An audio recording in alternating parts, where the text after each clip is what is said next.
Salam sejahtera, terima kasih karena bersama dengan saya di Nazilin Unity Channel. Baru-baru ini, foto Anwar Ibrahim dibakar oleh kononnya mereka menggelar sebagai mahasiswa. Namun demikian, ramai orang tak setuju. Tapi yang kita tunggu-tunggu ialah apa komen. Apa komen daripada Anwar Ibrahim sendiri apabila gambar beliau dibakar oleh para pelajar. Ada netizen yang terkejut dengan jawapan daripada Anwar Ibrahim ini. Kata Anwar Ibrahim, jangan buang pelajar UMS terlibat bakar karikatur. Ada netizen yang mengatakan mereka tak percaya yang membakar gambar Anwar Ibrahim itu adalah pelajar daripada sebuah universiti. Ada yang mengatakan bahawa adakah mereka itu benar-benar pelajar UMS? Atau adakah mereka hanya bertopengkan sebahagian daripada pelajar UMS? Inilah yang menjadi perbualan hangat daripada netizen. Ada yang kata mereka ini sebenarnya bukan pelajar UMS, tetapi adalah sebahagian daripada pendatang-pendatang yang mungkin ditajah atau tidak diketahui identiti mereka. Tapi Anwar Ibrahim kata jangan buang pelajar UMS terlibat bakar karikatur. Perdana Menteri Anwar Ibrahim tidak mahu Universiti Malaysia Sabah UMS membuang para mahasiswa yang terlibat dalam insiden pembakaran karikaturnya pada hujung minggu lalu, kata Menteri Pengajian Tinggi Zamri Abdul Kadir. Sebelum kita teruskan ulasan kali ini, saya perkenalkan ini terapi imun transfactor for life. Ini bukan ubat, tapi ini ialah terapi imun yang meningkatkan daya imun badan kita sehingga 400%. Secara umumnya, kita kena penyakit karena imun badan kita yang lemah. Kita sukar untuk sembuh daripada penyakit karena imun badan kita yang bodoh. Dengan peningkatan daya imun badan, dengan pemberian imun badan kita menjadi bijaksana, kita sembuh daripada semua jenis penyakit. Harus diingat, kita sembuh daripada penyakit karena imun badan kita yang kuat. Jadi untuk mendapatkan imun badan yang kuat, Transfactor for Life jawapannya meningkatkan imun badan 400%, menjadikan imun badan kita, mendidik imun badan kita menjadi bijaksana. Lalu imun badan kita lah yang bertarung, menyelamatkan nyawa kita daripada dalam. Bagaimana mendapatkannya? Mudah saja hubungi nombor yang tertera. Dan saudara-saudara sekalian, Transfactor ini adalah produk yang halal, diperakui oleh doktor-doktor di seluruh dunia dan lulus KKM. Sila dapatkannya selagi stok masih ada dan Anda masih mempunyai kesempatan. Saudara-saudara sekalian, Universiti Malaysia Sabah UMS diarah ataupun diingatkan supaya tidak membuang para mahasiswa yang terlibat dalam pembakaran karikatur menurut Anwar Ibrahim. Menerusi hantaran ringkas di Facebook hari ini, Zamri menyampaikan pendirian Anwar berhubung perkara itu dan memaklumkan bahawa Anwar memberi penekanan tentang masa depan pelajar-pelajar yang terlibat. Perdana Menteri berpesan agar para pelajar UMS yang terlibat dalam insiden baru-baru ini tidak dibuang universiti. Bagi Perdana Menteri, mereka mungkin membuat kesilapan, tetapi masa depan dan pengajian mereka jauh lebih penting dan perlu diutamakan, katanya. Pada Ahad lalu, sekumpulan pelajar di Sabah menamatkan protes 22 jam berhubung gejala rasuah dengan membakar poster Anwar yang memaparkan tulisan Madani Pelindung Perasuah Sabah. Juru cakap Sekretariat Rakyat Benci Sabah, Rakyat Benci Rasuah, Fadli Kasim berkata kain rentang tersebut melambangkan kritikan pedas terhadap pentadbiran Anwar yang didakwa mereka sebagai gagal menunaikan janji berkaitan reformasi institusi. Tindakan tersebut mengundang kecaman daripada pelbagai pihak termasuk AMK Kamil Abdul Munim yang berkata mereka membakar imej Anwar kerana tiada hujah yang kukuh.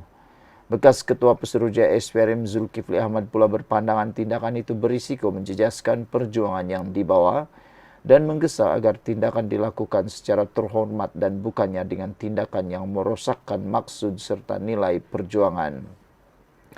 Membalas kritikan berkenan pembekaran karikatur Anwar, Fadli berkata dia mendapat inspirasi daripada protes mahasiswa yang pernah dipimpin Anwar sendiri, termasuk tindakan membakar buku mengenai rusuhan 13 Mei oleh Tunku Abdul Rahman. Ketua Polis Sabah, Jaute Dikun, semalam berkata, siasatan sedang dijalankan mengikut Akta Hasutan dan Kanun Keseksaan.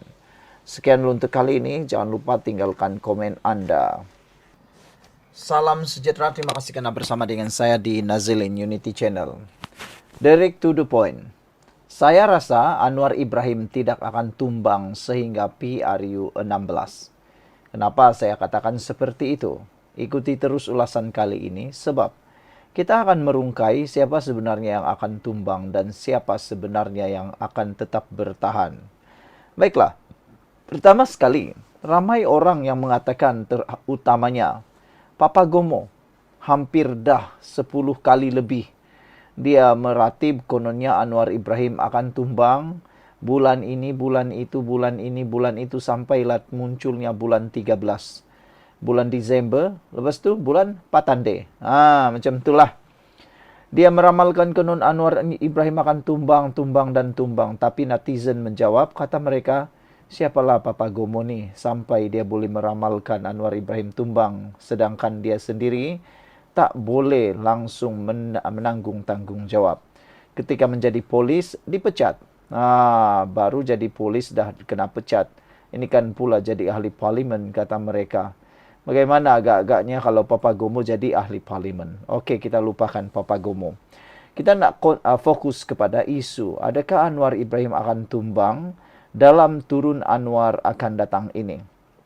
Secara peribadi saya rasa Anwar Ibrahim tidak akan tumbang dan tiada kesan pun. Himpunan turun Anwar tidak akan membuat apa-apa kesan. Ianya hanya akan membuat kesan apa? Kerugian dan juga memperlihatkan betapa canggung dan bodohnya pimpinan yang mahu membuat himpunan itu. Himpunan itu sebenarnya adalah lebih kepada himpunan retorik yang membawa perjuangan parti bukan rakyat. Mereka sebenarnya hanya mahu kuasa, bukan untuk memperjuangkan rakyat. Kalau mereka nak memperjuangkan rakyat, siapa rakyat yang mereka mahu perjuangkan? Saudara, sebelum kita teruskan ulasan kali ini, saya nak perkenalkan kepada anda semua, ini Transfer Factor for Life. Ini bukan ubat, ini terapi imun.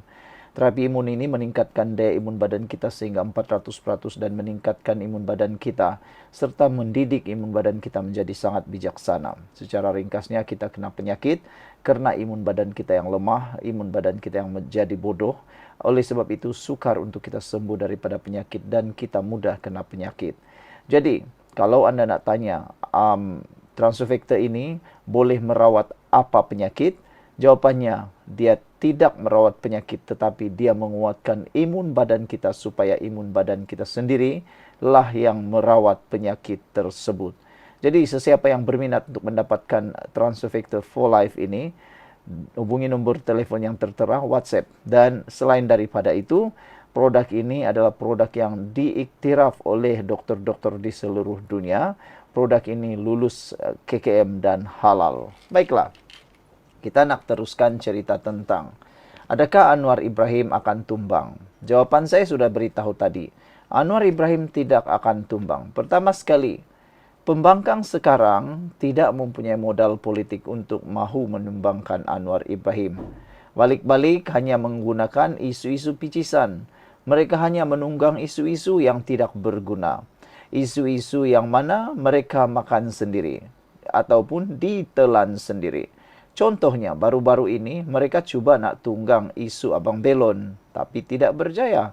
Mereka tunggang lagi isu URA, pembangunan di bandar, pun tidak juga berjaya. Akhirnya, mereka terkini menunggang pula isu Yusuf Rauda. Akhirnya apa jadi? Mereka senyap lagi gara-gara terbongkar bahawa Yusuf Rauda pernah membuat satu kenyataan bahawa beliau seolah-olah menyokong perjuangan Israel. Jadi itu sebabnya sekarang ini Pembangkang sekarang terdiam dan tak tahu nak buat apa lagi. Hanya satu, mereka nak menganjurkan anjuran turun Anwar tersebut. Tetapi ramai netizen, ramai pengulas politik, ramai pemerhati politik menyatakan seperti peristiwa-peristiwa yang sudah berlalu, PAS dan Perikatan Nasional akan gagal dalam rancangan himpunan-himpunan mereka. Ini karena dapat dilihat seakan-akan Parti Bersatu berdiam diri, tidak membuat kerja dan tidak ada kesatuan dalam Perikatan Nasional. Yang bising gegak gempita hanyalah PAS.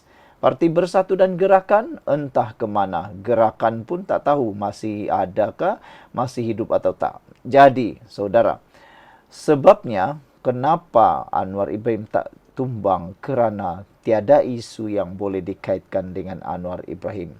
Lihat saja dalam laporan terkini di dalam media menunjukkan Anwar Ibrahim makin diterima oleh rakyat, bahkan ekonomi Malaysia makin maju.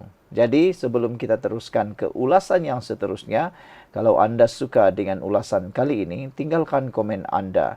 Adakah anda yakin bahawa Perikatan Nasional boleh menumbangkan Anwar Ibrahim sebelum pilihan raya atau semasa pilihan raya? Sebab kalau melibatkan sebelum pilihan raya, undi tidak percaya boleh diwujudkan oleh pembangkang. Tapi janganlah buat, nanti mereka malu sendiri. Karena kita tahu sekarang Anwar Ibrahim sudah mendapat sokongan lebih 2/3 dari parlimen, dan selain itu ada kabar angin menyatakan 10 ahli parlimen pembangkang turut menyokong Anwar Ibrahim. Jadi tak payahlah buat undi tidak percaya, nanti malu sendiri. Tapi adakah PRU16 nanti pula adalah kejatuhan Anwar?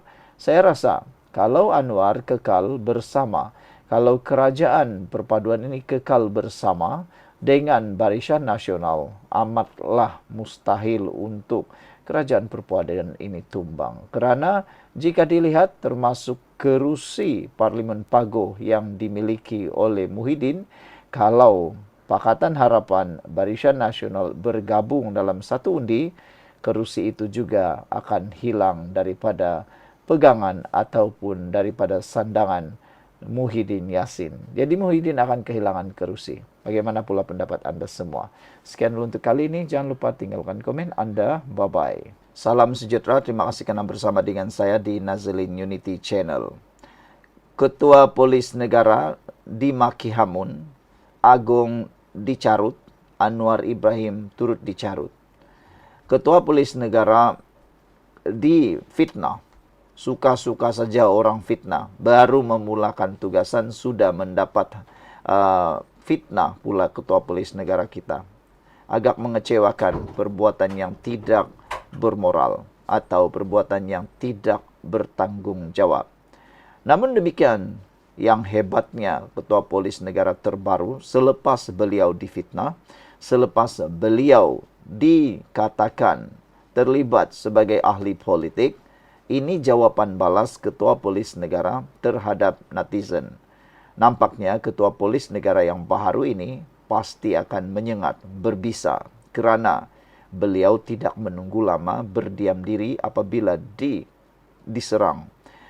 Tindakan begini sangat baik supaya tidaklah ada yang terpengaruh, paci-paci, maci-maci, nenek-nenek.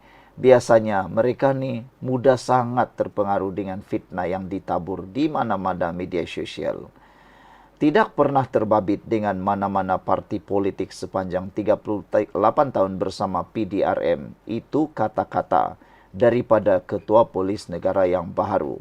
Itu penegasan Ketua Polis Negara Datuk Seri Muhammad Khalid Ismail ketika ditemui media selepas Majlis Perhimpunan Bulanan Kementerian Dalam Negeri di Putrajaya hari ini. Sebelum kita teruskan, saya nak kongsi dengan anda semua, ini terapi imun transfer factor folate. Ini bukan ubat, ini ialah terapi imun yang meningkatkan daya imun badan kita sehingga 400%. Secara umumnya kita kena penyakit karena imun badan kita yang lemah, kita kena penyakit karena imun badan kita yang bodoh. Jadi menjawab kepada persoalan penyakit atau kesehatan itu, kita tingkatkan daya imun badan kita. Transofecta ini mungkin menjadi jawaban kepada Anda semua, kerana Transofecta ini meningkatkan imun badan, terapi imun badan ini meningkatkan imun badan sehingga 400% dan mendidik imun badan kita untuk melawan penyakit, mengenal penyakit, dan dengan itu mampu menyembuhkan kita daripada dalam. Transofecta ini bukan ubat. Ini adalah produk yang diiktiraf dan diiktiraf oleh dokter-dokter di seluruh dunia, serta diluluskan KKM dan ada sijil halal. Siapa yang ingin mendapatkan produk yang hebat ini, hubungi nombor yang tertera melalui WhatsApp. Dan ingat, jangan tunggu lama-lama, ambil peluang ini untuk ikhtiar Anda sehat. Baiklah saudara-saudara sekalian, kata Ketua Polis Negara, saya selama 38 tahun bersama PDRM. Saya tidak pernah terbabit dalam mana-mana parti politik, katanya. Walau bagaimanapun, beliau menerima dengan hati terbuka isu kesilapan laporan media yang mengaitkannya dengan parti politik sebelum ini. Kata beliau, saya menerima dengan hati yang terbuka. Insya Allah pihak yang berkenan sudah memohon untuk bertemu saya dan saya akan bertemu dengan mereka dalam masa terdekat ini, katanya. Terdahulu, portal berita Sinar Harian menerbitkan infografik mengenai pelantikan Khalid sebagai Ketua Polis Negara baru dengan kesilapan memaparkan 3 jawatan politik dalam PKR dan UMNO. Kesilapan besar sehingga mengundang salah faham orang ramai itu dipercayai berpunca daripada salinan terus profil Speaker Dewan Rakyat Tan Sri Johari Abdul yang diterbitkan pada 19 Disember tahun 2022. Susulan itu, Sinar Harian pada 22 Jun lalu memaklumkan bahawa seorang staf di unit media sosial dan penyelia yang meluluskan infografik itu akan digantung tugas buat sementara waktu sepanjang tempoh siasatan dalaman untuk mengenal pasti jika wujud unsur sabotaj. Datuk Seri Muhammad Khalid Ismail, 60 tahun, dilantik sebagai Ketua Polis Negara yang baru secara kontrak sehingga 22 Jun 2027 menggantikan Tan Sri Razaruddin Hussein. Beliau yang dilahirkan pada 8 April 1965 di Manong, Perak, menyertai PDRM pada 5 April 1987 dan memulakan tugas di Cawangan Khas Bukit Aman. Sekian dulu untuk kali ini. Jangan lupa tinggalkan komen Anda. Kita jumpa lagi. Bye-bye.